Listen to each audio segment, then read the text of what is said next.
Welcome back, everyone. Well, today we're talking about clothing and layering systems.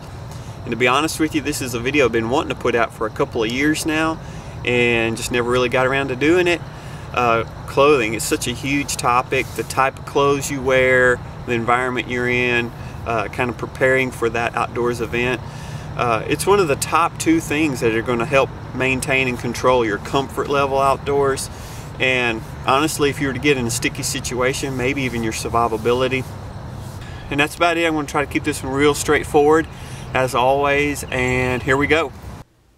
Alright, so we're going handheld here so I can move around a little bit easier. I've got everything spread out on the floor. Also, I want to start off by saying I lean towards synthetics over materials like wool or silk. Wool's great. It will insulate and still keep warm when wet. I just don't use it, so there's nothing wrong with it. It's just me. Synthetics, you got to watch out for fires. Obviously, you don't want to burn holes, and synthetics can be costly.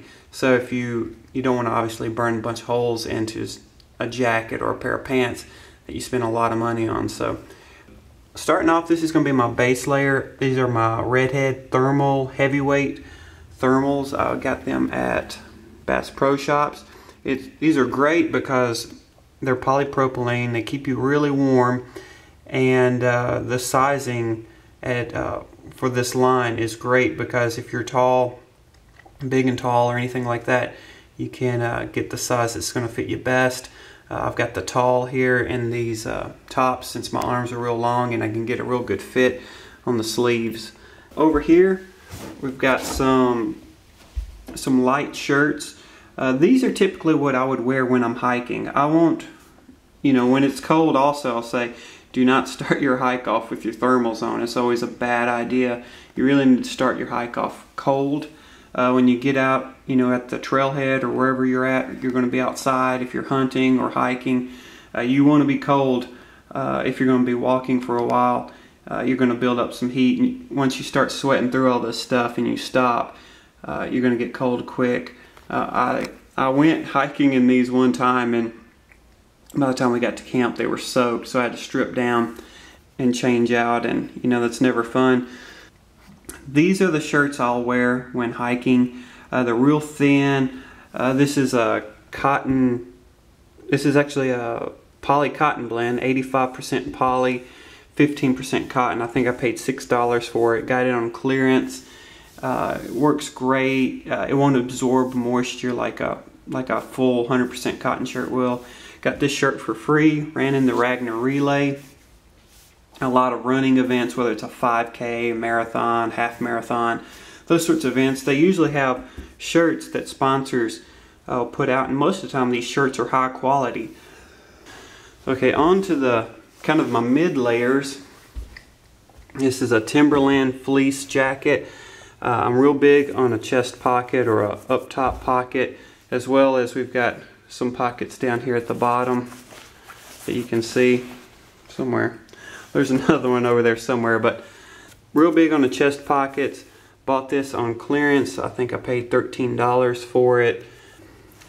Right there you can see burned a hole in it. Not the end of the world. Paid $13 for it. Got a little hole in it. It still works excellent. I still wear it a lot. You don't want to drop $100, $200 on a good parka like this if you're going to be around fires or working out there. That's why some guys like to go with wool, but if you can get a good deal on some synthetics, that's kind of the road I take. This is a heavier duty fleece. It's kind of like a Polar Tech fleece at REI, I believe that's what it is.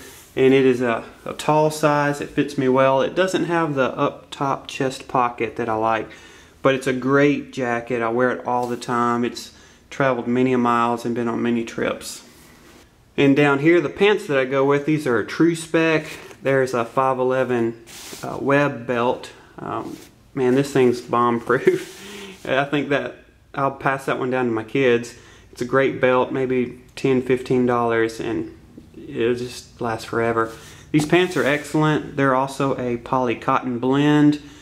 They repel water a little bit. They're not waterproof, obviously, but they come pre-treated. Over here, this is a Columbia. Might be titanium. It doesn't say titanium, but it's a more high-end jacket. It has a hood, which I like. It's 100% polyester. We have the pocket up here. Sorry, this is probably the lightest fleece I have, and this is heavier. This is comparable. These two are probably comparable, the black and the red with the hood there. The only difference is this has a hood, obviously. Also, this doesn't have the, has more of a smooth finish on the outside instead of the piled fleece like that. Excellent. It also comes pre-treated. Water will just beat up and roll off. It's an excellent jacket. Okay, on to rain gear. This is going to be your most outer layer. And I'm into thin shells because I can wear them year round. I don't normally wear the insulated shells. This is my EMS rain shell. I got it probably in 2004. Wore it for years and years. This thing is literally falling apart.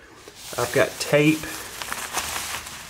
and hope and prayers holding it together. Basically, the water it does not repel water like it once did, and I've pre-treated it, and it's done. So I had to retire it.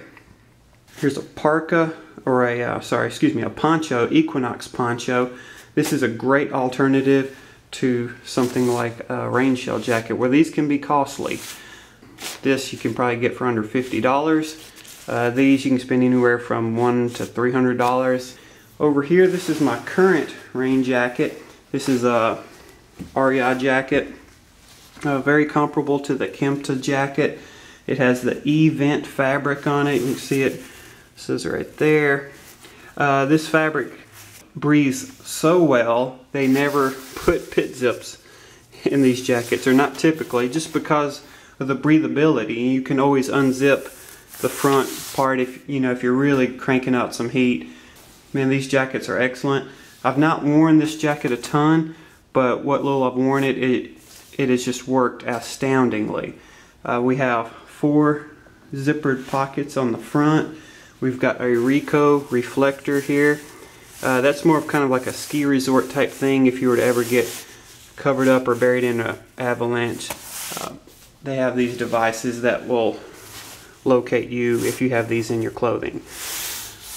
Great jacket, really pricey. I was able to get it for really cheap because it was a last year-end model going on clearance, and I used my REI dividend. I ended up only paying right at $50 for this jacket, so can't complain there, but the full price on it was embarrassing. Over here, just some accessory type items. This is my #1 piece of gear item that it comes with no matter what. It's my knit hat. I sleep with them. They are my security blanket. I can control, a lot of times when hiking, I'll still wear that, or maybe like this buff wrap. It's kind of like a headband. It's also synthetic. It dries out real quickly, but I can maintain my core body temperature and my comfort level so much just through what's on my head. Most of your body heat will escape through your head, so if you can trap that either at night or when hiking, or if you get too hot, just take your hat off. It's just an easy way to control your temperature. On to gloves. I've got a light pair of Under Armour gloves here. So I'll usually either take these two or these two, and I'll wear these if I'm going to be in a much colder environment. These, it's not going to get that cold. I always bring leather work gloves. All those gloves are excellent. Heavy socks here, and also a lighter pair. I always bring 2 pairs of socks with me. Always wear just sock, then boot. If it's a really good sock and I've got a good fitting boot, that's all I need. I never have a problem with blisters. Some guys may have a problem with blisters, and then you may want to do like a sock liner. Well, that's about it. I tried to keep this rolling and just give you an overview. Sorry if I got long-winded in there, but there's a lot to kind of cover. And you know, some of this may change, but you know, as far as the articles themselves, but it's always the same philosophy. You start off your hike cool. You don't want to sweat. If you start hiking and you're starting to really perspire, you need to stop, layer down. That's about it. Oh, I've got rain pants as well. They're just not laid out for some reason. You know, if it's really raining, you got to put those on too, because all this water obviously will just run down, and you don't want to get these pants drenched if that's the only pair you have. No fun letting those dry out on their own. That's it, guys. Appreciate the comments. Thanks for watching. Talk to you later.